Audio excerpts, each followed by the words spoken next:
Hello and welcome back to your history lessons. Today we are going to be looking at how the Republicans attempted to deal with the Great Depression after 1932. So you've looked so far at the policies that Hoover had up until 1932, and your do now task today is to remind yourself of those policies. So either look back at your work from last lesson or just jot down some of your ideas that you can remember. So pause here and then come back.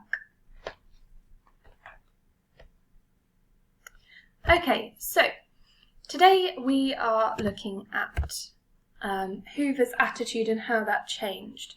So unemployment continued to rise in 1931 and 1932. Now that meant that Hoover had to accept that his policies weren't working. So what he did was he went to Congress and he asked them to approve a series of new measures to help try and relieve the crisis. So he's going against that idea of laissez-faire, rugged individualism, and he's starting to put some things in place. So he's putting in federal aid from the Finance Corporation. So he puts in $2 billion worth of loans to banks, insurance companies and railroads. Although it's only designed to last for a couple of years, it does mean that people are more confident. They feel like they are more assured in their money retaining its value or them keeping their job. He also introduces the Emergency Relief Act, which gives state governments money to help the unemployed. That's really big for a Republican government to do that. It's really unusual for them to put such a large amount of money into welfare at this time. Finally, he introduces the Home Loan Bank Act to stimulate house building and home ownership. So he puts in about $125 million to that. So what I would like you to do, please, is using the table on your sheet, which is attached on Show My Homework, I'd like you to explain the purposes of each of these new measures. So why did he introduce these? What was he hoping to achieve by introducing these measures? So pause here, complete that task, and then come back.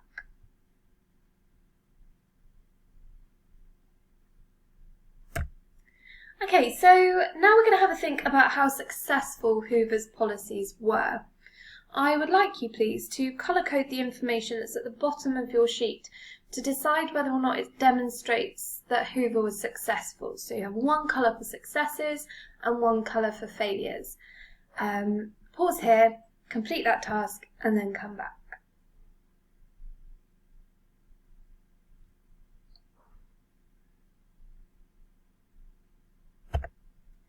Okay, so finally, you are going to evaluate now the extent of success.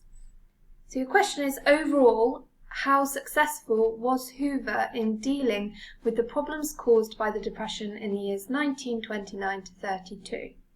You need to use all of your knowledge from the last two lessons to be able to answer this question. So you have here a judgment meter. You are ranging from successful, extremely successful, round to unsuccessful. So you've got some words that you could use, but you could also use your own words. Here you have some sentence starters to help you to write your answer to that question. So you have overall, Hoover was, and then you'll have successful, somewhat successful, unsuccessful in dealing with the problems caused by the Depression. So notice we're using the language of the question here. And then we're going to give a kind of mini balanced argument. So we're going to say, whilst there were some successes or failures, depending on what you're arguing. So if you're arguing that he was successful, you're going to say, you're going to acknowledge that there were some failures. He wasn't perfect. So you say, whilst there were some failures, such as, and then list some of the failures. Overall, the successes, such as, and then list some of the successes, outweighed this because. Alternatively, if you think ultimately Hoover was unsuccessful or fairly unsuccessful, you might say, whilst there were some successes, such as, and then give details of the successes, overall, the failures, such as, list the failures, outweighed this because. Okay? So you've got kind of a pro forma there of what you can use to give your argument.